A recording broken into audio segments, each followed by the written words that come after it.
نعم، بسم الله الرحمن الرحيم. الحمد لله رب العالمين، وبه نستعين، والصلاة والسلام على نبينا محمد وعلى آله وأصحابه أجمعين. كذلك كونتيني na kitab ya الفقه الميسر ebengami na lopoto na jurisprudence simplifiée. Tobandaki bongo lobi cercle de lecture na biso oyo mpona rappel tozwaki na kati na yango mwa kelke bamasail to mpe basire oyo mualif ayaki nango na katikati ya kitab.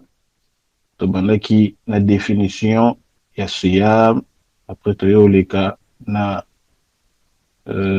pilier ya carême, toyoleka na jugement hukum mobeko ya carême. Après wana na katikati nango ezalaki na bamasail ti kino toyaki kosuka na point oyo etali baye oyo bazali permis kotika siyam to mpe kofungola epi kofuta yango nsima inshallah. Lelo nde tokobanda nango biiznillahi taala. Naam, tafadhal. بسم الله الرحمن الرحيم. الحمد لله رب العالمين، والصلاة والسلام على رسول الله الأمين وعلى آله وصحبه أجمعين. اللهم اغفر لشيخنا والمؤلف لهذا الكتاب ولشارحه والقارئه والمستمعه. يقول المؤلف رحمه الله: الباب الثاني: الأعذار المبيحة للفطر ومفطرات الصائم. وفيه مسألتان. المسألة الأولى: الأعذار المبيحة للفطر في رمضان. يباح الفطر في رمضان لأحد الأعذار التالية: الأول المرض والكبر، فيجوز للمرض الذي يرجى برؤه الفطر، فإذا برئ وجب عليه قضاء الأيام التي أفطرها، لقوله تعالى: أياما معدودات، فمن كان منكم مريضا أو على سفر فعدة من أيام أخر، وقوله تعالى: فمن شهد منكم الشهر فليصمه، ومن كان مريضا أو على سفر فعدة من أيام أخر. والمريض الذي يرخص معه في الفطر هو المرض الذي يشك على المريض الصيام بسببه. أما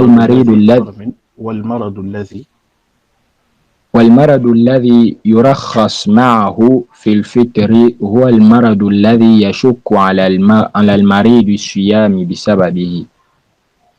أما المريض الذي لا يرجى برؤه أو العاجز عن الصيام عجزا مستمرا كالكبير، فإنه يفطر ولا يجب عليه القضاء، وإنما تلزمه فدية بأن يطعم عن كل يوم مسكينا، لأن الله عز وجل جعل الإطعام معادلا للصيام حين كان التخيير بينهما في أول ما فرض الصيام، فتعين أن يكون بدلا عنه عند العذر.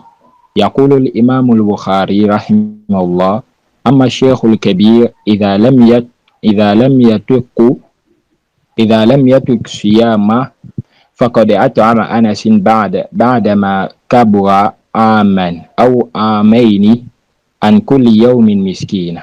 وقال ابن عباس رضي الله عنهما في الشيخ الكبير: والمرأة الكبيرة لا يستطيعان أن يصوما فليطعما مكانا كل يوم مسكينة. طيب، اقرأ من الثاني الصفر. الثالث الحيض. الثاني. نعم، الثاني السفر. فيباح للمسافر للفطر في رمضان ويجب عليه القضاء، لقوله تعالى: فمن كان منكم مريضا أو على سفر فعدة من أيام أخرى، وقوله تعالى: فمن شهد منكم الشهر فليصمه ومن كان مريضا أو على سفر فعدة من أيام أخرى. ولقوله صلى الله عليه وسلم لمن سأله عن الصيام في السفر إن شئت فصم وإن شئت فاخرج إلى مكة صائما في رمضان. فأفطر إن شئت فصم وإن شئت فأفطر. نعم، إن شئت فصم إن شئت فأفطر. وخرج إلى مكة صائما في رمضان، فلما بلغ الكديد أفطر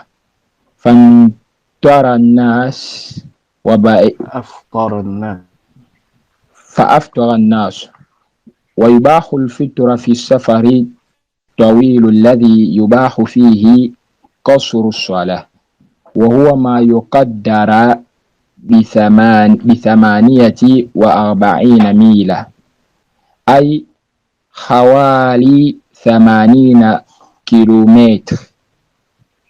والسفر المبيح للفطر في رمضان هو السفر المباح، فإن كان سفره معصية أو سفرا يراد به التحايل على الفطر لم يبح له الفطر بهذا السفر. وإن صام المسافر صح صومه وأجزأه، لحديث أنس رضي الله عنه كنا نسافر مع النبي صلى الله عليه وسلم ولم يعب الصائم على المفطر ولا المفطر على الصائم، ولكن بشرط ألا يشق عليه الصوم في سفر، فإن يشق عليه أو أضر به فالفطر في حقه أفضل، أخذا بالرخصة. فإن شق عليه أو أضر به فالفطر في حقه أفضل، أخذا بالرخصة، لأن النبي صلى الله عليه وسلم رأى في السفر رجلا صائما قد ذللوا عليه من شدة الحر، قد ذلل عليه من شدة الحر وتجمع الناس حوله من شدة الحر. نعم، قد ذلل عليه من شدة الحر وتجمع الناس حوله، فقال صلى الله وتجمع الناس حوله، فقال صلى الله عليه وسلم ليس من البر الصيام في السفر. الثالث الحيض والنفاس، فالمرأة التي أتاها الحيض أو النفاس تفطر في رمضان وجوبا، ويحرم عليها الصوم، ولو صامت لم يصح منها، لحديث أبي سعيد الخدري رضي الله عنه أن النبي صلى الله عليه وسلم قال أليس إذا حاضت لم تصل ولم تصم فذلك من نقصان دينها، ويجب عليهما القضاء، لقول عائشة رضي الله عنها كان يصيبنا ذلك فنؤمر بقضاء الصوم ولا نؤمر بقضاء الصلاة. الرابع الحمال. حسبك. مؤلف a continué na kitabu na ye na chapitre ya siyam, azali kotangela biso to pe kolakisa biso baye nini oyo bazali permis kofongola carême na moi ya Ramadan, banani oyo bazali permis batika siyam basala ngo te.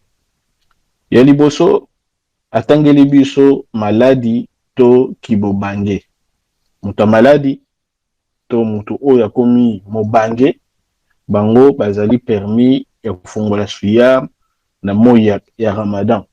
Kasi na maladi esengeli maladi wana ezali kopesa ye pasi na moment azali kosala siyam, mais soki maladie wana epesi ye pasi te ya osala carême.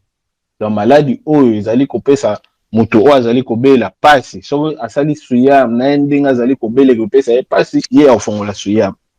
Kasi soki ezali maladie oyo ata asali suyam epesa ye pasi te ye esengeli na ye asala suyam. Mobange ndenge moko soki moto azali mokolo makasi akomi mobange soki asali suyam asali carême na ye ndenge azali mokolo bongo epesa ye pasi ye aofongola. Kasi soki epesa ye pasi te esengeli na ye asala suyam. Wana eza kategoria liboso ya maladi. Maladi ya mibale, kategoria mibale ezali maladi oyo tozali koespere te ke moto wana kobika na maladi wana ye akotika suyam. Kasi ye chaque jour ya suyam abanda olesa mutu moko yo osala suyam te me aofongolisa mutu carême azofongolisa ye. Kasi mutu oyo azali kobela maladi oyo inshallah toza koespere ka obika na katikati na yango. Kasi soki asali suyam ekepesa ye pasi ya otika suyam après ramadan kosila ya osala nini akofuta mikolo wana oyo alaki suyam te akofuta yango. Tayib bilmonasa bana place oyo tomona mingi ba question yaka mutu abiki ngai na ramadan passé ti ramadan oyo ekuti ngaki na futi suyam wana te oyo esala nini oyo natikaki na moment nazwaki 11 wana so ezali 11 oyo islam ekeli biso ndeti mutu kobela beli ti kino ramadan mosusu ekuti ye ya futi ba jour ya ramadan elekaki te problème eza te. Ye so ramadan oyo ekuti esili aofuta après yango aofuta siko mikolo wana oyo ya ramadan elekaki liboso aofuta yango. Mais soki ramadan mosusu ekuti ye alors que ezali na niongo ya ramadan oyo eleki baulama place wana baza maloba mibale. Baobi ye aofuta ramadan wana oyo elekaki abanda olesa mutu oyo nde ezali kaulu ya jumhur nde baza nango ke tango abanda ofuta ramadan passé wana oyo elekaki après avoir ramadan ekomeli ye esili abanda osala suyam mpe aolesa mutu wana nde ezali kaulu raja. Na ya mibale na makambo etali baye oyo bazali permis kotika suyam Cheikh atangeli biso mutu oyo azali na voyage. Et puis voyage yango oyo mutu atikela suyam ezali voyage oyo ezali mubah, ezali halal, voyage ya malamu. Ndeti mutu kokende kotala baparent na ye alongwe na mboka tel azokende na mboka mosusu ye aza permis tika suyam. Mais voyage oyo mutu azali kokende kosala ya masumu alongwe nde na Kisasa azokende Dubai po kende kosala masumu ye ezengeli na ye tatika suyam na voyage wana. To mutu a créé voyage moko de façon kaka po alia afongola na ye carême. Donc ezaka une manière ya okima kosala suyam. Abiso na obike carême eza nango te obligatoire na otika islam nde baobiki na otika islam. Donc on a créé na ngaka ba voyage na kende po na liaka na ngai po ngai moyena sa na ngai suyam ya te to ebisa te okosala carême osala suyam. Taib voyage wana oyo baobi mutu aotikela suyam muallif aya lobi ezali voyage oyo mutu na katikati na yango akoki kosala kodiminue baswala. Soki na voyage wana azali kosala ekomi takriban à peu près 80 km. 80 km ane elakisi te ndaku na ye place avandaka na place wana aokende sali 80 km te. Ndako asuka ya mboka place ya azalaka depuis wana ti mboka oyo azokende 80 km soki ezali na katikati na yango ye esengeli ezali permis epai na ye asala nini atika kosala suyam afongola yango. Ok. Et puis voyage wana ezali lisusu voyage oyo mutu akoki kodiminue baswala ndeti swala zuhur olasambela 4 raka aosambela 2 raka, ansr olasambela 4 raka aosambela 2 raka, aishai olasambela 4 raka aosambela 2 raka. Voyage wana nde mutu ezali permis na ya fongola suyam. Ok.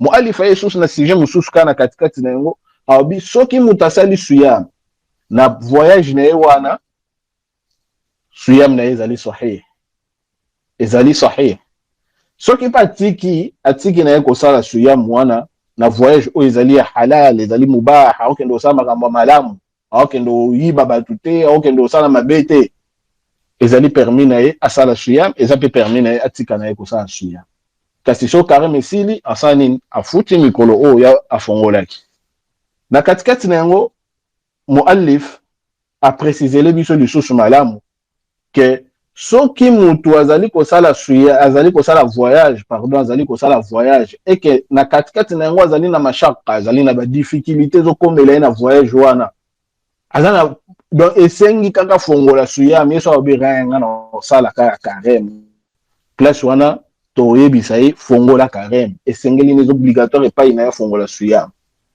na nsima na yango muallif aye lisusu na kategorie mosusu ya baye oyo bazali permis kotika suyam ezali mwana mwasi amoni baperiode na ye na mwana mwasi oyo azali na loshi bango mpe ezali permis na bango batika suyam epuis bafuta yango soki ramadan esili soki asali suyam na nko bien ke amoni baperiode na ye ye abinga fona asalaka ya carême ayeba ete azwi lisumu esengeli na ye asala istighfar epuis carême na ye wana ezali te ekosenga afuta yango na bandeli soki mwana mwasi amoni baperiode na ye na moya ya ramadan na moment ya carême amoni yango eza kaka ramadan te eza ata suyam ya tatouwa carême oyo moto azali kosala ndeti ya lundi jeudi amoni baperiode na ye esengela na ye afongola suyam mbala moko carême epa na eza te ye soki abasala yango kaka azwi lisumu epuis esengeli na ye asala istighfar asenga bolimbisi pa Allah subhanahu wa ta'ala epuis carême na ye wana ezali te esengela na ye asala nini afuta yango après carême kolekana. Naam, akmil ya sheikh. نعم. الرابع الحمل والرضاع. فالمرأة إذا كانت حاملا أو مرضعا وخافت على نفسها أو ولدها بسبب الصوم جاز لها الفطر لما روى أنس رضي الله عنه قال رسول الله صلى الله عليه وسلم إن الله وضع عن المسافر شطر الصلاة والصوم وعن الحبلى والمرضع الصوم وتقضى الحامل والمرضع مكان الأيام التي والمرضع الصوم وعن الحبلى والمرضع الصوم وتقضى الحامل والمرضع مكان الحامل وتقضي الحامل والمرضع مكان الأيام التي أفطرتها وذلك إن خافتا على نفسهما فإن خافت الحامل مع ذلك على وذلك إن خافت على نفسيهما. نعم. وذلك إن خافت على نفسيهما فإن خافت الحامل مع ذلك على جنيبها أو مع ذلك على جنينها. نعم. فإن خافت الحامل مع ذلك على جنينها أو المرضع على رضيعها أطعمت مع القضاء عن كل يوم مسكينا لقول ابن عباس رضي الله عنهما والمرضع والحبلى إذا خافتا على أولادهما أفطرتا وأطعمتا. فالتلخص من ذلك أن الأسباب بالفتح فتح خاء.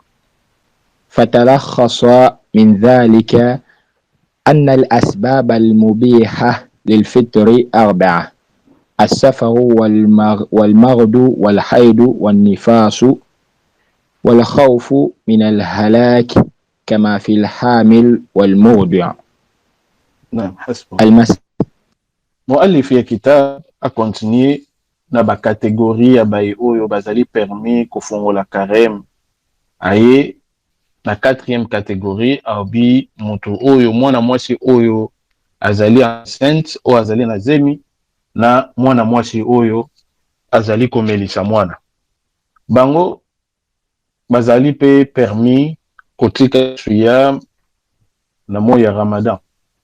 Ezala babangeli milimo na bango, babangeli nzoto na bango, to babangeli bana na bango. Kobangela milimo na bango c'est-à-dire oyo abangi pona molimo na ye soki nasali carême ngai so nasali suyam e nuire ngai, ou bien so nasali suyam et que nuire mwana na ngai to pe mwana nango aza na katikati ya libumu, bango bazali permis kotika suyam. Kasi muallif aye alobi bango bakotika suyam mais tango bakofuta yango tango carême esila bafuti carême bakoma ofuta basuyam oyo bajuro batikaki babanda kolesa motu chaque jour aosala carême aofongolisa motu. Awa nali totelema muke mpe nalingi attention ya bato ezala mingi po ete masala oyo ezali na maloba ebele na katikati na yango. Muallif na chapitre na ye ya suyam abi akofuta yango et puis chaque jour azali kofuta azali kolesa motu. Wana ezali avis parmi ba avis ya baulama na ndenga ye na hadisi ya Ibn Abbas ki asali suyam soka bangeli molimo na ye to bangeli molimo mwana so ala bangeli molimo na ye moko awosala nini akofuta ka suyam apamba abangi keso nasali carême et nuire ngai nde na omelisa mwana to nde naza na zemi ye aofuta ka suyam apamba. Soki abangeli mwana na ye so nasali carême peut-être milike ebimate pona mwana na ngande na omelisa ye bien mwana na ngazali peut-être kokozwa problème ye aofuta suyam azali kolesa moto. Selon muallif ndenga lobi avi o aye nango epai na ye nango lokola qawli rajih maloba oyo esengeli moto azo. Kasi pa baulama na sujet oyo ya mwasi o azali komelisa to pe mwasi o azali na zemi bazana maloba misatu na katikati nango insha Allah tokoya na qawli rajih. Muallif aye na avi ya liboso. Avi ya mibale baobi ezala abangeli molimo na ye, ezala abangeli mwana na ye, ye akofuta kaka suyam simple ici. Afuta eloko mosusu te à part carême soki Ramadan ici. Wana eza deuxième avis. Troisième avis ezali ye akofuta suyam te mais abando olesa ka mutu. Bien sûr baulama basali tarjih ya maloba wana ya baavi wana misatu. Ya liboso maloba oyo balobi ke akolesa ka mutu sili baobi wana ezali marojo eza musika kuna ba adilla oye. Avi ya mibale o muallif aye nango na katikati ya bab na ye ke ye soki abangeli molimo na ye kofuta ka suyam mais soki abangeli mwana na ye ye akolesa mutu pe azosala suyam baulama pe baobi qawlu wana ezali pe marojo na ba adilla oyo ezali eye sarih eye clair na oyo ezali koconcerne bana basi oyo azali komelisa to pe oyo aza na zemi. Qawli rajih oyo epa baulama nyonso tu bazwi la plupart ya baulama bazwi qawli rajih ezali ye mwana mwasi azali komelisa to oyo azali na zemi bazali na jugement moko na moto azali kobela. Donc bango bakofuta ka suyam ezala bangeli molimo na ye so nasali carême nde na omelisa to nde naza na zemi ekonuire nga ou bien ekonuire mwana na ngai, bango bakofuta ka carême simple bakosala nini bakolesa moto te. Na mukuse mwana mwasi oyo aza na zemi to oyo azali komelisa mwana ezala bazali baye oyo eza permis paye na bango batika carême. Ezala bangeli molimo na ye keso nasali carême ekonuire ngai to abangeli mwana na ye keso nasali carême konuire mwana na nga. Soki Ramadan esili ye akofuta kaka mikolo oyo yasala nini yasalaki suyam te, ye akofuta kaka mikolo wana sans ke asala eloko mosusu. Muallif asali synthèse ya ba catégorie ya baye oyo bazali permis kotika suyam. Donc asilisi sujet oyo na kosala synthèse. Abi baye oyo bazali permis kotika suyam bazali ezali moto asali voyageur, ezali moto azali kobela wana ezali kokota na mobange na kati, moto oyo amoni ba periode na ye to amoni loshi, na moto oyo abangi halak, abangi nuisance ke son asali yango nuire ngai ndenge ezali na ka ya moto aza na zemi to pe moto oyo azali komelisa mwana. Donc baye oyo nde bazali permis kosala nini kotika suyam. Pona moto maladi to separango, maladi oyo tozali ko espérer ke obika na maladi oyo tozali ko espérer ke guérison zate. Ko espérer wana eza biso moko te, mais ba médecin nde ba yebisi biso ke moto malade obela nango ye po bika eza passe. Par exemple moto akoki ozala belaka malade estomac neza chronique, donc soki avandika ata mokie na nzala problème, moto wana ye na ramadan bando lesaka moto oyo osala carême te. Mais moto oyo maladi na ye wana inshallah obika na yango, ye akotika suyam soki asali carême ko nuire ye na ndenge azobela. Mais soki nuire ye te akosala suyam, soki nuire ye atiki soki ramadan esili ye akofuta mikolo wana nalingi ezala très clair po ete tosangisa te moto akobela obite nga na osala suyam te na ofuta ngo te na olesa moto alors ke maladi na ye wana toza na sur inshallah toza ko espérer ke ye aobika. Place wana eza très important makasi. Na mes chef. Akmil. Chef, question. Naam chef. Fadal. Siko concernant ya femme porte moi soit ko alete mwana. Na. Par rapport à l'islam de cheke ko dire ya omelisa mwana eza 2 ans. So ye ako kangate 2 ans ou ndenge nini par rapport ya kofuta na yango. Na. Kofuta wana o baoloba elakisi que pendant 2 ans wana nyonso tout mwana bamelisa ke mabele pendant 2 ans. Wana ezali muda o islam ete. Na urfu na biso na mboka na biso. Mama melisa mwana mabele pendant combien de temps? 9 mois. Sur une année. 9 mois et comme pas même une année. Ezali wana ezonga na urfu na biso. Islam ete muda wana. Liman arada ayutimma radaha. Muto alingia kokisa tawana nyonso o islam ete eza 2 ans. Mais ezate ke urfu na biso na mboka na biso batu bamelisa bana mabele ti 2 ans te. Urfu na biso soto melisa na 6 mois ti 6 mois ti 9 mois ayesuka kaka na point wana. Mais c'est pas que chaque jour wana nde soki ramadan côté par exemple na 9 mois na nyonso bikolo nyonso tozo bangela ngo ko pesa na jour mususu ke mabele vimbi aza na possibilité osala suyam ou bien so pas ko posala carême pe boye e nuire te wana ezali général tezo généraliser batu nyonso te ezali na ba catégorie bato peut-être soki aza na zemi ye kosala carême ezala passe soki akangi te pendant année mobimba to pe mois mobimba ya ramadan akofuta yango. Mais c'est pas que dès ramadan nyonso te elanda na akofuta te soki ya liboso akangi mois ya liboso ya année liboso par exemple tozo na kauli nao na année ya liboso nde tobi ndongo obi ke islam elobi 2 ans. Taïb. Na année ya liboso atiki mois mobimba ramadan. OK. Ana mibale pe obi otika po zo bangelo so tabangeli molimo ne to bangeli mwana na ye. Na ba mwana so fitali wana akukofuta ngote. So bitobi ka akukofuta ngote inshallah taala ye akufuta ngo après ye possible sa komelisa mwana mabele na momana nyonso akufuta ba mikolo. Parce que l'islam est très simple.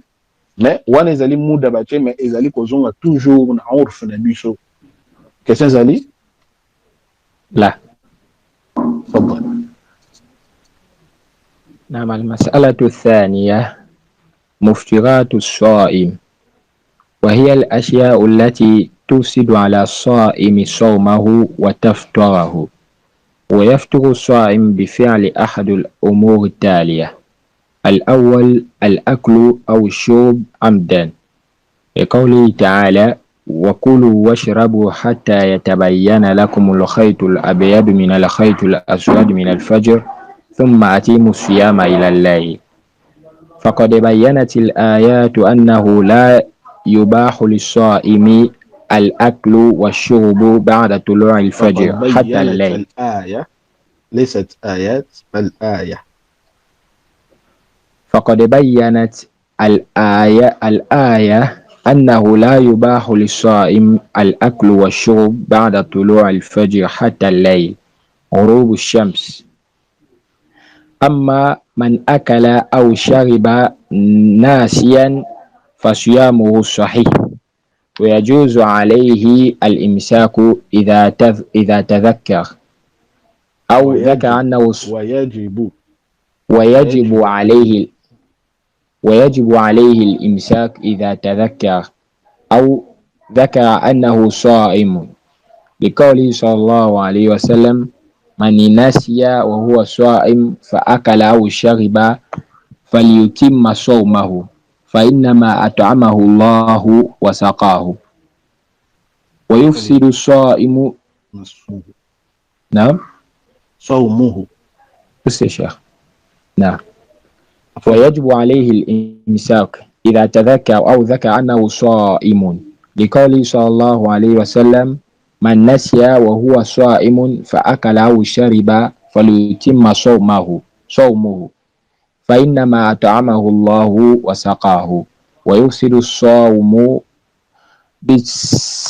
بالسعوت وبكل ما يصل إلى الجوف ولو من غير الفم بما هو في حكم الأكل والشرب كالإبر والمغذية.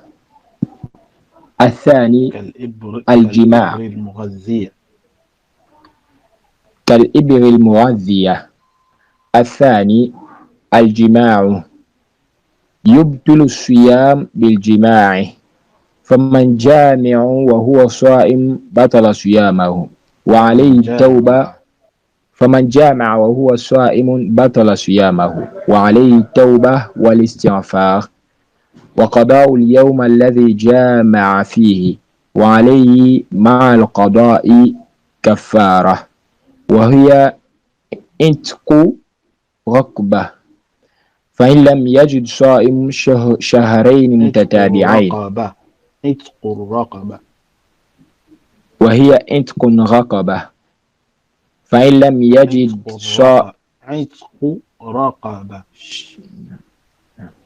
وهي عتق الرقبة، فإن لم يجد صام شهرين متتابعين، فإن لم يستطع أطعم 60 مسكينا، لحديث أبي هريرة رضي الله عنه قال: بينما نحن جلوس عند النبي صلى الله عليه وسلم إذ جاءه رجل فقال: يا رسول الله صلى الله عليه وسلم هلكت.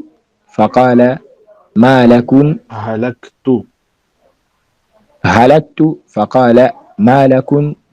قال: وقعت على امرأتي وأنا صائم. فقال رسول الله صلى الله عليه وسلم: هل تجد رقبة تعتقها؟ قال: له. قال: هل تستطيع أن تصوم شهرين؟ هل تجد رقبة تعتقها؟ قال: له. قال: هل تستطيع أن تصوم شهرين متتابعين؟ قال: له. قال: هل تجد إطعام 60 مسكينا؟ قال: لا. قال: فمكث النبي صلى الله عليه وسلم، فبينما نحن على ذلك أتي النبي صلى الله عليه وسلم بعرق فيه تمرة، والعرق المقتل. قال: أين السائل؟ فقال: أنا. قال: خذ هذا فتصدق به. فقال الرجل: أعلى أفقر مني يا رسول الله، فوالله ما بين الإبتيها يريد الحرتين أهل بيت أفقر من أهل بيتي. فضحك النبي صلى الله عليه وسلم حتى بدت أنيابه، ثم قال: أطعمه أهلك. وفي معنى الجماع إنزال أطعمه أهلك. أطعمه أهلك. وفي معنى الجماع إنزال المني الاختيارا، فإذا أنزل الصائم مختارا بتقبيل أو المس أو استمناء وفي أو معنى غير ذلك. الإجماع إنزال المني اختيارا، فإذا أنزل صائم مختارا بتقبيل أو لمس أو استمناء أو غير ذلك فسد صوم. وفي المعنى الإجماع إنزال المني اختيارا. الجماع يا شيخ، الجماع. ومعنى الجماع إنزال المني اختيارا، فإذا أنزل الصائم مختارا بتقبيل أو لمس أو استمناء أو غير ذلك فسد صومه، لأن ذلك من الشهوة التي تناقض الصوم، وعليه قضاء دون الكفارة. لأن تناقض الصوم وعليه القضاء دون الكفارة، لأن الكفارة لا تلزم إلا بالجماع فقط، لورود النص خاصا به. أما إذا نام الصائم فاحتلم أو أنزل من غير الشهوة كمن به مرض فلا يبدل صيامه، لأنه لا اختيار له في ذلك. Muallif a continué dans le chapitre Isuyam ko après avoir ekolongwa na kotangela biso to kolakisa biso payenini oyo bazali permis kofungola suyam, akei na masala mosusu oyo ezali kolakisa biso bayenini oyo efungolisaka karem, nini oyo mutu soki asali yango na moi ya Ramadan suyam na ebebi. Ya liboso atangeli biso kolia na komela. Mutu soki alie to ameli na moi ya Ramadan na ye moko ndalingi amela yango, yende moko ye moko mutalinga lia, ye moko ndalingi amela, ikhtiyar na ye moko ba force yete karem na esili kobeba. Kasi soki ye alie to pa meli na ye na azana ya kobosa na aza tango azolia azomela ayebi lisusu te kaza na suyam abosani, karem na ezali sahih. Na moment soki se rappeler que naza na karem esengeni directement tika kolia, atiki a continuer suyam na ye pia ufuta mukolo wana te. Kasi soki se rappeler que na suyam mozo beta kaka, karem no wane baby faut ça istighfar, oyebi ke o se rappeler que toza na karem faut tika directement. Mais soki o continue kaka kolia, karem ne baby faut ça istighfar pe jour wana ufuta yango. Aye na masala mutu oyo alie na munoko te, par exemple azolo alie na zolo nde nini bakotisa eta mosusu sonde biloko ezoleka parti ya sonde wana po ekita eleka na gorge na ekita na libumu wana pe ebebisa suya.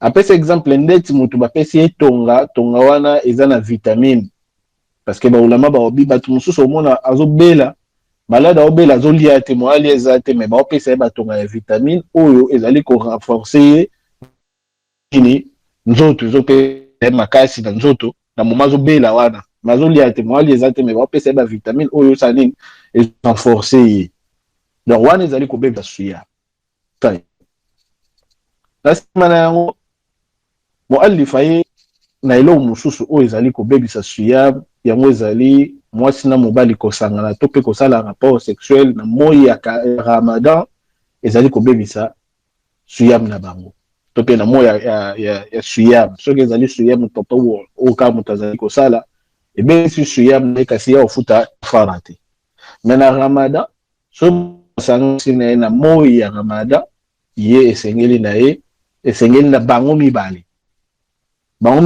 soki bango monde balingi yango esengeli na bango mibale basala nini basala istighfar basenga bolimbi c'est pas Allah subhanahu wa ta'ala pe bafuta mukolo wana me bafuta ngona kafara to cité mais soki mobali nda forcer mwasi na ye basangana mobali ye muto kofuta jour akofuta yango akosala na kafara mwasi akofutaka jour sans kafara donc soki mobali a forcer mwasi na ye basangana bapase rapport na moyi ya Ramadan so Ramadan esili mobali wana akofuta jour wana et puis asa ni futa na kafara to yo sitango mwasi akofuta suya parce que suya mne baby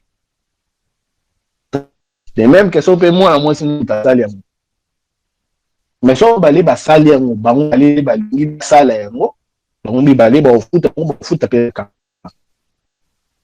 ok esengeli na bango basala istighfar basenga blimbisi et puis so Ramadan esili bafuta jour wana et puis bafuti kafara afuti jour wana za kusala istighfar senga Allah subhanahu wa ta'ala blimbisi na ko basa et puis bafuta kafara kala ngweza nini kafara yali mai o mutazali ko bakisa ikolo wajibu o Allah subhanahu wa ta'ala cheli eto yemo ko s'impose na yango point ala limbisa na ilo ko sali yali boso za albere esclave za ko futa jour liboso yani ko futa le bisaki albere esclave so azuite sala siyam ya 2 mois landana Allah subhanahu wa ta'ala awa asango penda akangisi yango abi suyam ya mwami balela ndani tayib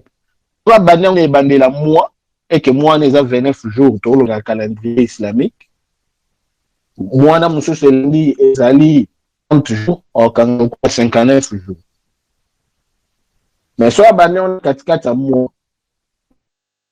et la moitié de 4 il y a 60 jours mibale il y a 2 mois ça après fongo du jour moko ezenge na bandela ngwa 0 carrément wana 0 donc et la kisabiso eloko ya munene ko ezenge na moto ya éviter na moya ya Ramadan liko sangana na mosina ye o izakutu na babala nini halal bon o balanite متأسلين زمن إذا لي أشد على باتل بيسو مؤلف هنا حديث يا صحابة مكو أسنا كنا موسنا هنا مويا مدام تنوي أبي إيه بروفيت أي سيلي كو بيرد نين أبي كنغاي سنا موسنا هنا كان محمد صلى الله عليه وسلم أبي سيه أسأل الرقبة اللي بير اسكلاف ko kita sala carême il y a 2 mois soit ko kiko sala ngote ça nin aller sa 60 pauvres tayib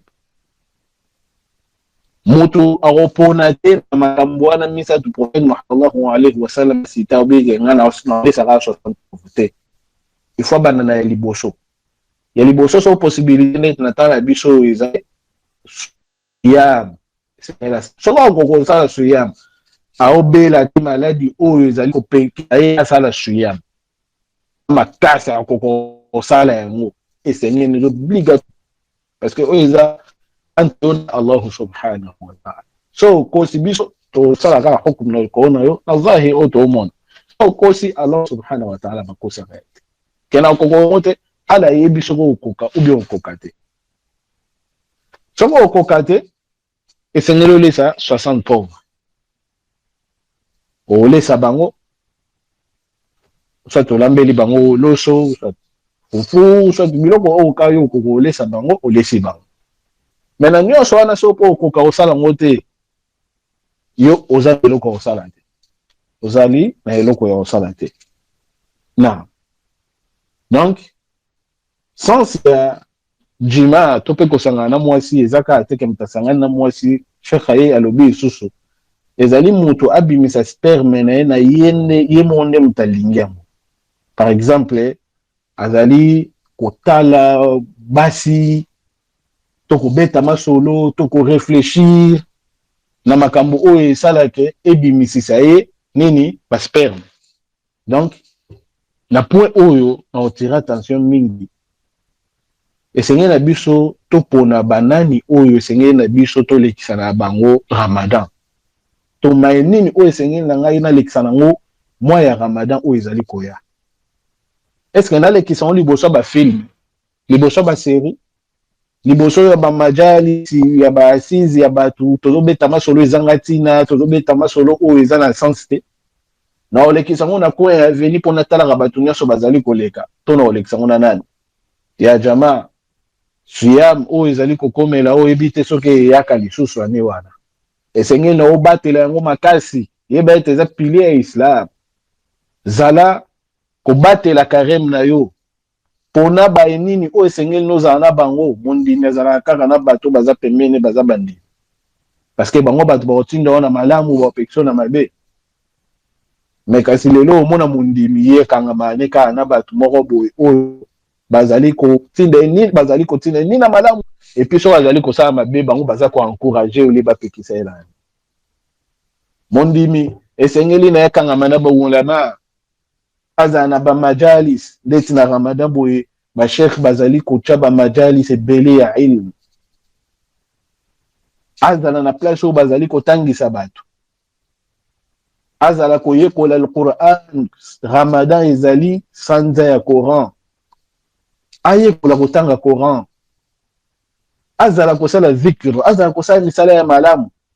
Azala musika na baye oyo bazali kotinda ye na mabe, azala musika ya kotelema kolekisa tana ye kaka boye na eloko moko tazali kosala telemi na kwa veni afinga kotonga kotala koto yazongisa boye. Tosala très attention na point. Mutu nyonso ayebake ye azali témoin molimo na ye moko. Ata ye na excuse ndenge nini aza témoin ya molimo na ye. Taka continue aobi usat mutu asimbi sexe na ye ti ebimisi mai. Ebe bisa suyam ne zaka ata sanga na mwasi. Wana so ebe bisa suyam na ye ya ofuta kafara te ya osala kafara te me karam ne baby. Tebake jour moko ya suyam so to ebe bola ezana kati wallahi to négligeant ngote. Donc seigneur na biso to sa ni to batela karem na biso. To za musika na maenyoso o ezali ko bebisa yango. To profiter na kosala bola mu nyonso o ezali ko pusa biso pembeni ya Allah subhanahu wa ta'ala. To sa makam nyonso o ezali ko kokisela biso bobangi ya Allah subhanahu wa ta'ala parce que ala rabbil alakum tattaqun po to sa ni to bangai to zo bobangi. To se rappeler toujours na maloba Allah subhanahu wa ta'ala wa azali koloba wa antasumu khairul lakum in kuntum ta'lamun. To za musika na eloko nyonso ezali ko bebisa biso karem na biso. Cheikh a continuer lobi mutu oyo amoni sperme na ebimi sans que ye moko alinga ke bima karem ne bebite. To za la musika makasi na maenyoso ezali ko bebisa biso karem. Toza musika nango makasi ato futi karem wana après avoir yango koleka bolamu o ezali na kata Ramadan ekoka na monte to banga Allah subhanahu wa ta'ala. Na تفضل شيخ. نعم. الثالث التقي عمدا وهو إخراج ما في المعدة من الطعام أو الشراب عن طريق الفم عمدا. أما إذا غلبه القيء وخرج منه بغير اختياره فلا يؤثر في صيامه لقوله صلى الله عليه وسلم من ذرعه القيء فليس عليه القضاء، ومن استقاء عمدا فليقضي. الرابع الحجامة، وهي إخراج الدم من جلد دون العروق، فمتى احتجم صائم فقد أفسد صومه، لقوله صلى الله عليه وسلم وهي إخراج أفطر الدم من الجلد. وهي إخراج الدم من الجلد دون العروق، فمتى احتجم الصائم فقد أفسد صومه، لقوله صلى الله عليه وسلم أفطر الحاجم والمحجوم.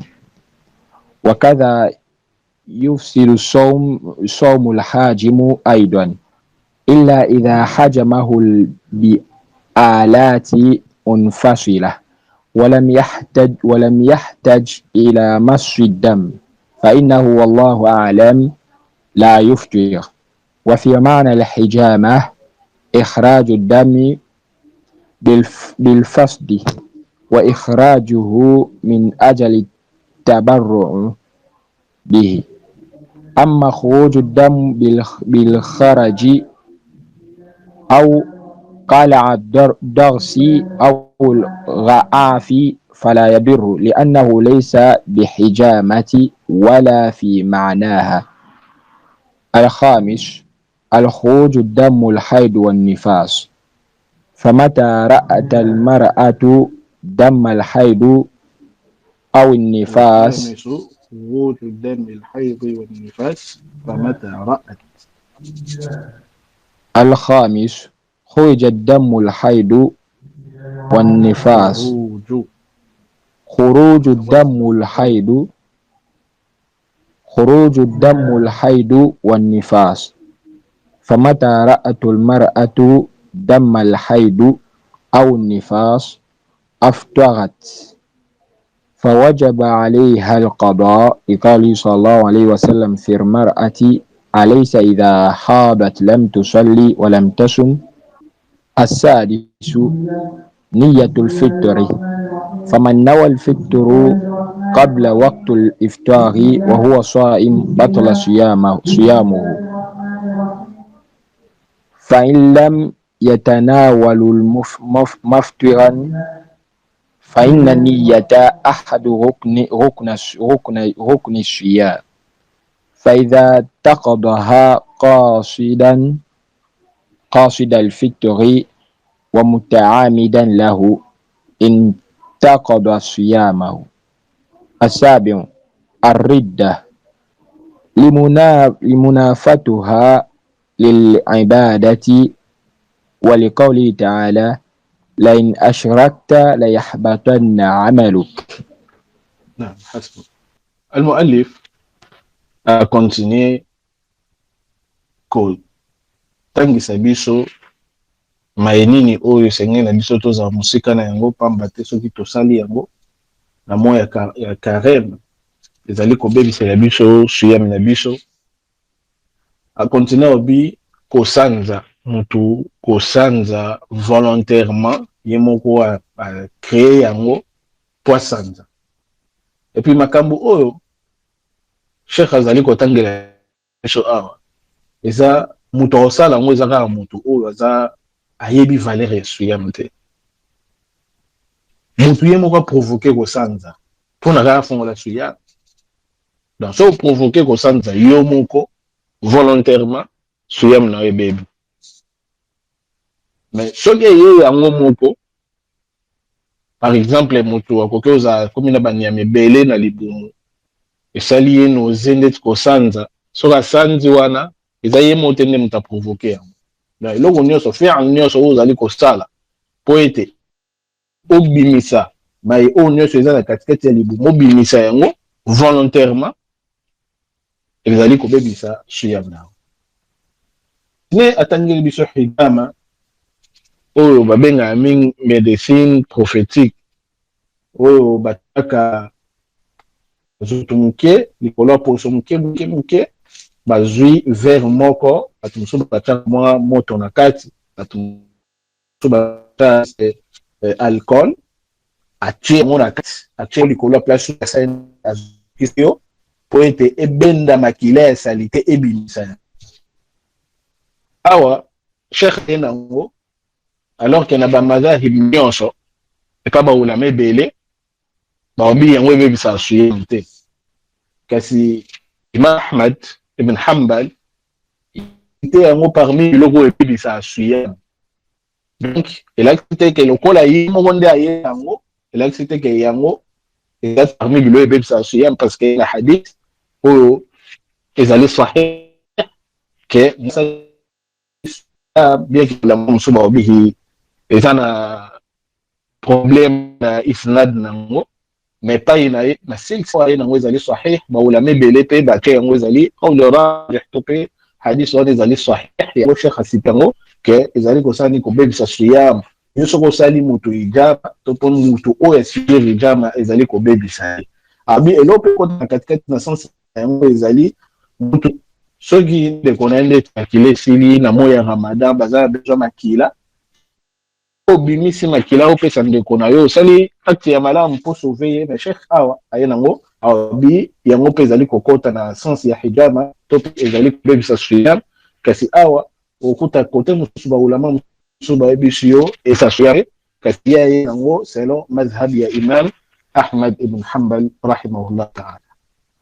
Tayib a continuer lisusu kotangela biso maye oyo ezali kobebisa siyam ezali mwana mwasi komonda baperiode na ye mpe ntango akomi na periode ya lofi soki amoni yango ayeba ete kareme ebebi tolobi bien ke soki osali kaka kareme obi ke nga naza iman fo nasala yango kaka kozwi lisumu epuis kareme wana esengeli na ofula yango epuis esengeli osala istighfar lokola epekisami esengeli otika epuis elakisi te ke so omoni yango sikoyo olobi te na ofungola apres RTL te anahi yaqtadi al-um.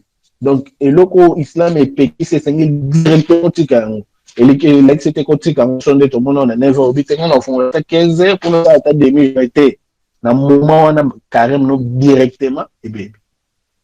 Tayi a continuer aobi niya na cercle na biso ya lecture ya oyo elekaki totaki bapilier ya siyam eza mibale.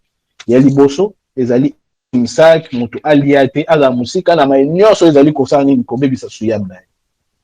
Ya mibale eza niya na moma oyi atie intention ke na vomi na parler na koti na nga kwanga na dendo na dami na ngai na olia na ngai akoma na ndako boye akuti eloko te siyam ebebi ebebi ndenge na loko kalie te akuti biloko te toyebisa oke siyam aniya esenga aljazm mutu azala te na shak na katikati ya nini na katikati ya niya na ye faut pas na badoute to mpe na bataraddud te niya fo ezala moko na osala siyam osala siyam esili mais to otie deja kokende kuna so na kuti biloko loko okuti yango te yango olie te mais so okutaki yango olinga kolia okota eda na doute na katikati ya niya na wana eza biloko ezali kobebisa siyam. Donc sengeli na oso otie niya siyam niya na ofo tikala tout droit eza te ke obi ke ngande na boye natiaki niya siyam mais